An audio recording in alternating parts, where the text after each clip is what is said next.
बच्चाको दिमाग कसरी काम गर्छ? कसरी एउटा सानो शिशुले शून्यबाट ज्ञानको यत्रो ठूलो संसार बनाउँछ? यो एउटा यस्तो गहिरो रहस्य हो जसले मनोवैज्ञानिकदेखि लिएर हामी जस्ता सामान्य मानिसलाई पनि सधैँ सोच्न बाध्य बनाउँछ। हो, ठ्याक्कै यही प्रश्न। एउटा दिमागले शून्यबाट ज्ञान कसरी बनाउँछ? आजको हाम्रो यो विश्लेषण यही प्रश्नको वरिपरि घुम्नेछ। र यो कुनै सामान्य जिज्ञासा मात्रै होइन नि, यो त मानव विकासको एकदमै केन्द्रमा रहेको सवाल हो। र यही एउटै प्रश्नको पछि लागेर स्विस मनोवैज्ञानिक जीन पियाजेले आफ्नो पूरै जीवन बिताए। सन् 1936मा उनले एउटा यस्तो सिद्धान्त ल्याए जसले सबैलाई चकित बनाइदियो। उनको विचार के थियो? एकदमै सरल तर शक्तिशाली। बालबालिका ज्ञान ग्रहण गर्ने खाली भाडा होइनन्, उनीहरू त आफ्नो ज्ञानको निर्माण आफै गर्छन्।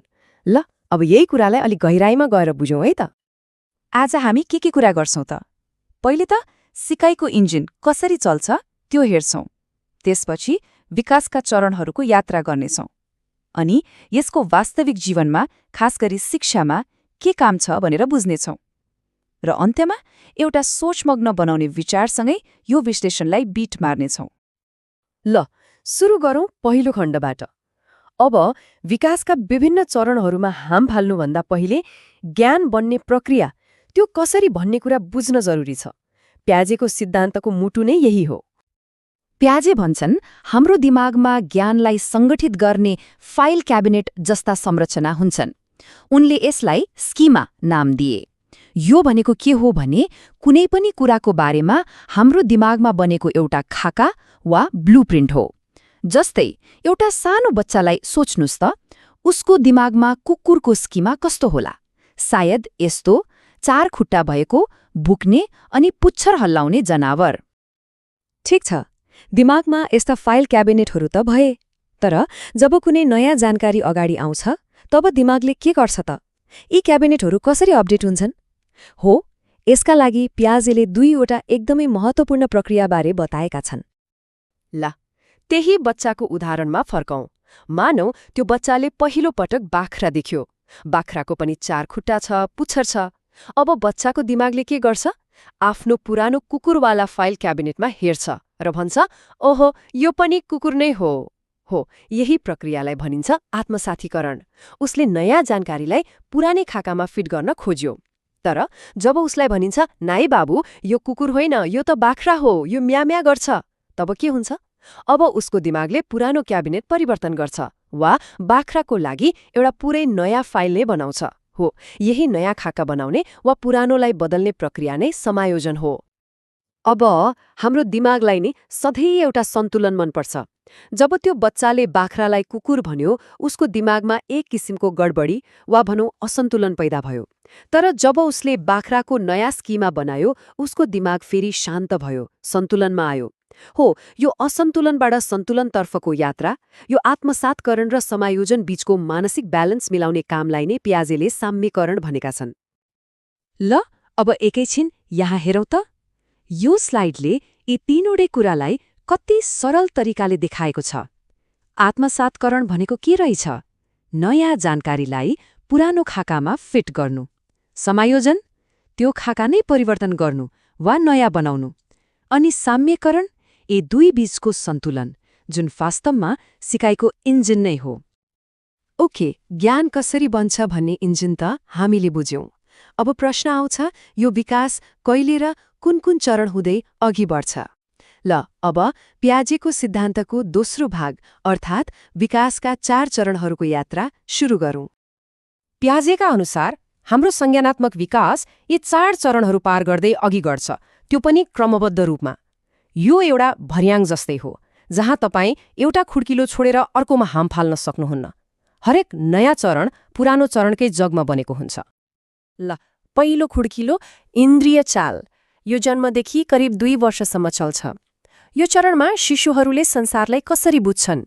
छुएर, चाखेर, हेरेर, सुनेर, अर्थात् आफ्नो इन्द्रिय र शारीरिक क्रियाकलाप मार्फत। र यो चरणको सबैभन्दा ठूलो उपलब्धि के हो थाहा छ? वस्तु स्थायित्व। सरल भाषामा भन्दा, पिक अबु खेल्दा आँखा छोप्दैमा मान्छे गायब हुँदैन भन्ने कुरा बुझ्नु हो। अब दोस्रो चरणमा प्रवेश गरौँ। पूर्व क्रियात्मक अवस्था यो 2 देखि 7 वर्षको उमेरमा हुन्छ। यहाँ आएर भाषा र प्रतीकको प्रयोग सुरु हुन्छ, जुन एउटा ठूलो फड्को हो। तर उनीहरूको सोचाइमा तर्कको कमी हुन्छ र यो एकदमै आत्मकेन्द्रित हुन्छ। मतलब उनीहरूलाई लाग्छ कि सबैले संसारलाई उनीहरूकै आँखाले हेर्छन्। अनि अर्को महत्त्वपूर्ण कुरा, उनीहरू कुनै पनि समस्याको एउटा मात्र पक्षमा ध्यान दिन्छन्। यो कुरालाई अझ राम्रोसँग बुझ्न प्याजेको एउटा एकदमै प्रसिद्ध प्रयोग हेरौँ। मानौ यहाँ 2वटा एकै नासका गिलासमा बराबर पानी छ। अब हामीले के गर्यौं भने एउटा ग्लासको पानीलाई अर्को अलि अग्लो र साँगुरो गिलासमा खन्यायौं। अब यदि तपाईले यही पूर्व क्रियात्मक चरणको बच्चालाई सोध्नुभयो भने उसको जवाफ के हुन्छ? अग्लो ग्लासमा धेरै पानी छ। किन यस्तो भन्यो होला? किनभने उसको ध्यान पानीको उचाइमा मात्र गयो, ग्लास साँगुरो भएको कुरामा गएन। हो, यही हो केन्द्रीकरण। तर जब बच्चा तेस्रो चरण अर्थात् ठोस क्रियात्मक अवस्थामा पुग्छ, तब खेल नै परिवर्तन हुन्छ। यो 7 देखि 12 वर्षको उमेर हो। अब उनीहरूको सोचाइमा तर्क आउँछ।